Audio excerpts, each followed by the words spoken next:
All right, folks. So this week we're going to be talking about the relationship between two quantitative variables. We're going to be doing exploratory data analysis, meaning we're going to do some data visualizations, and we're going to do some summary statistics. And I'm assuming that you can get logged into RStudio Cloud, and hopefully it will pop up here. I'm also going to close this little sidebar so that I have more room to do my code, and I'm going to do my usual cleanup. So I'm going to click the broom icon to get rid of everything in my environment. I'm going to File, Close All to close all of those files, and then I'm going to go look for my Scatterplots pre-lab, which should be in my pre-labs folder. So if you were in the main folder, you would need to go into pre-labs, and then you would find the one that's called Scatterplots. When we start looking at the setup and packages, I've already put in Library Mosaic, which is the package that we've been using all semester. Today we need one more package, ggalley. So we're going to load ggalley. I wonder if you can guess how we're going to do that. So we're going to type library parentheses and then ggalley, and R starts suggesting it to me, so I can click on it and then it'll fill it in.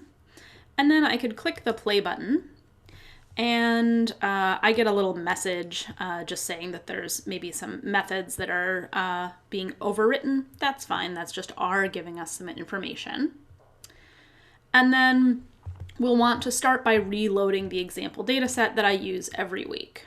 So I'm going to do GSS, the assignment operator, read.csv, parentheses, quotation marks, and then hit tab. And then I can scroll down to data, and my data set is called GSS clean, and I could click play to get that to show up in my environment.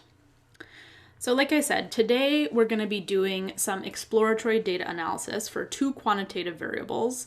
We're going to start with data visualization, and the main way that we visualize the relationship between two quantitative variables is a scatter plot.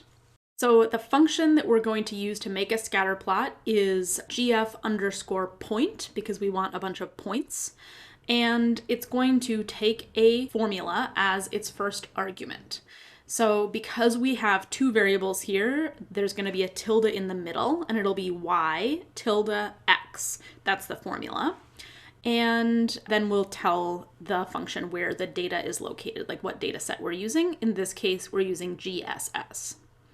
So here's my example. I would do a gf_point parentheses, and then this is going to be my y variable. This is kind of like my response, the highest year of school completed. And then my explanatory, my x, is going to be the highest year of school completed spouse. So I'm guessing that there's going to be a relationship between the highest year of school someone completed and the highest year of school that their spouse completed. But I could click the play button to see if I'm right. So let's make this window a little bit bigger.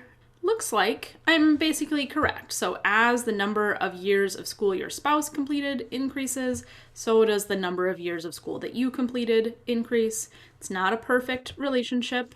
I would maybe describe this as a moderate positive relationship. We also get this little warning. It says, warning, removed 1,361 rows containing missing values. And that's just because there's NAs in my data set. So if I went here and scrolled around, it's probably for spouse actually. Oh yeah, I can see this first person. There's an NA for the highest year of school completed spouse. Maybe they're not married, so they don't have a spouse, or their spouse didn't go to school, or they refused to answer that question. There are a lot of reasons that data could be missing. But there's 1,361 rows that have missing values. That's a lot of missing data. That's like half of my data set. So maybe I shouldn't actually be putting too much stock into this relationship. But just as an example, you can see how the code works.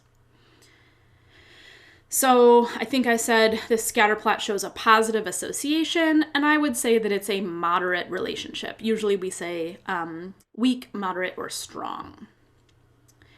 So that's just a single scatter plot. Sometimes we also want to look at a lot of scatter plots all at once. So there's this idea of a scatterplot matrix, which is where you can get an overview of a bunch of variables.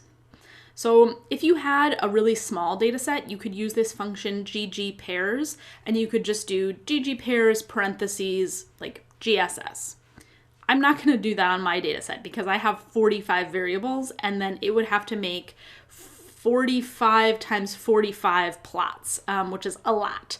So I'm just going to select the variables that I'm interested in. This is kind of a nested function argument. So I've got ggpairs of, and that's how I pronounce the parenthesis, ggpairs of select of GSS, ooh, that's not correct. It should just be called GSS, not GSS underscore clean.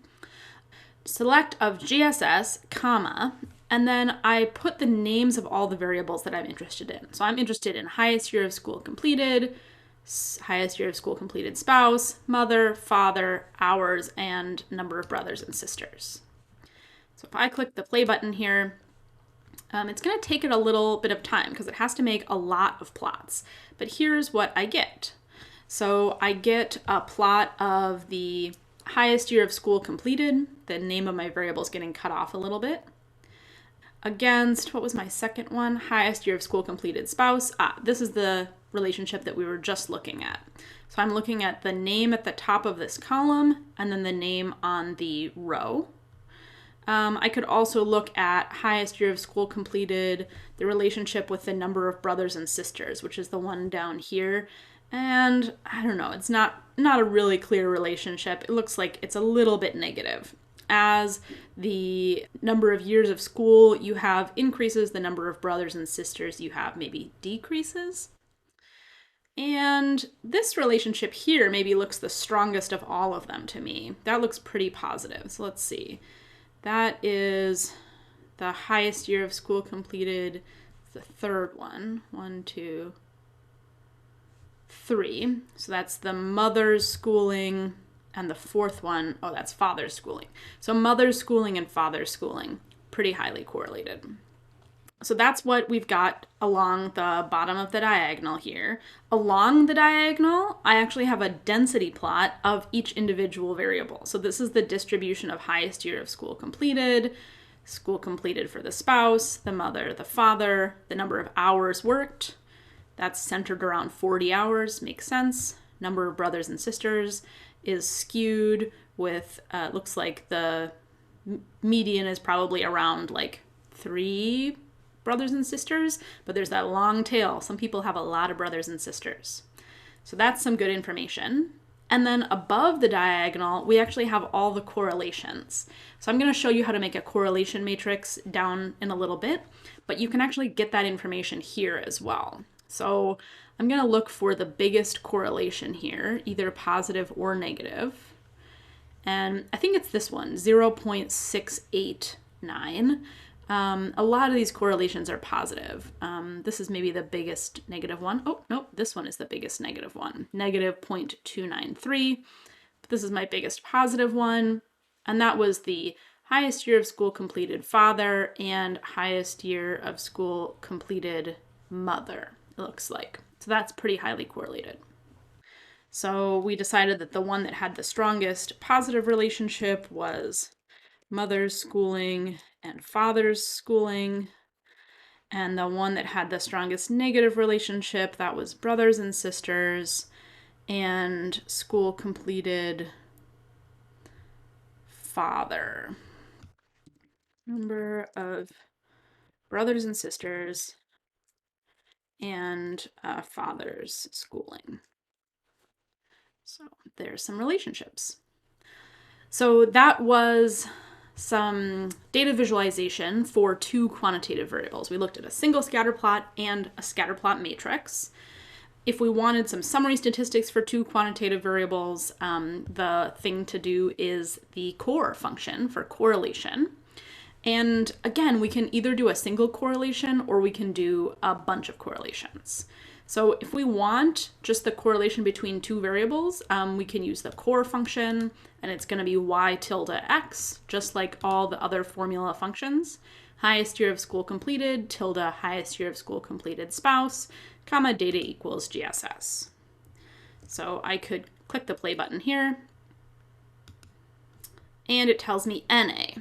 So this is because there's NA values in that highest year of school completed spouse. The thing that's annoying about R is that even though it tries to be really consistent, like with the way that the formula works, some things are different between different functions. So last week we were doing like mean and standard deviation and favstats, and we could use na.rm to get rid of NAs. For correlation, it's a different way to get rid of them. So the way that we get rid of NAs is we put into the end of our function use equal complete.obs, complete observations. So we're only going to use the rows where there's no missing data. And then if we click play, okay, it says that those two things are correlated 0.595. Does that agree with what we found from the Scatterplot matrix? Okay, 0.595. 0.596, yep, so it just got rounded a little bit, but that's this number right here. So we could have just read it off of the Scatterplot matrix. Yes. We could also look at a correlation matrix to look at lots of relationships at once. Again, I'm not gonna do it on my entire data set because I have 45 variables. So I'm gonna select the ones that I want. I'm gonna do core, parentheses, select, parentheses. Again, I have the name of my data set wrong. I don't know what I was doing. So it should just be GSS, comma, and then the list of all the variables that I want. And if I hit play, okay, I get a bunch of NAs because we need to tell the core function what values to use. Again, I have my data set wrong. Should be GSS, but now I'll get a bunch of correlations. My variable names are so long that it's really hard to see this. I'm gonna scoot that out and try hitting play again. So this should really be like a really long, wide table, but it's showing me the correlation between like highest year of school completed and highest year of school completed. That has a correlation value of 1. Everything is always perfectly correlated with itself. But then highest year of school completed and highest year of school completed spouse, that's 0.567. And highest year of school completed spouse and number of hours worked last week, that's correlated at 0.089. And we could look through for other correlations. In this case, if I'm looking at the highest year of school completed and the highest year of school completed spouse, and I got the 0.567, and then I looked at the highest year of school completed spouse and highest year of school completed, it's also going to be 0.567. So it's the same over the diagonal. It's a little bit different than that pairs plot where we had the correlations above the diagonal and then the plots. This one we've got correlations all over the place, but it's basically the same numbers as we saw in that correlation matrix. And then if you're really sharp-eyed, you might have noticed that actually this correlation, the 0.567, it wasn't exactly what we found up here when we were doing the correlation just between those two variables. It's a little bit off. That's because in the correlation matrix, when you say complete obs, then it's gonna drop any row that doesn't have highest year of school completed, highest year of school completed spouse, mother, highest year of school completed mother, highest year of school completed father, number of hours worked last week, number of brothers and sisters. So it's going to drop anytime there's an NA anywhere there. So I think for this correlation, if we used pairwise dot complete obs, and then clicked play, okay, now it's only dropping it when it's doing the pairwise correlation. So these numbers should match up exactly. So those are some summary statistics for two quantitative variables. You could either do an individual correlation between two variables, that's probably the easiest way, or if you wanted to see them all at once, you could do a correlation matrix. Or of course, if you wanted to be lazy, you could just do a pairs plot and you could read the correlations right off of there.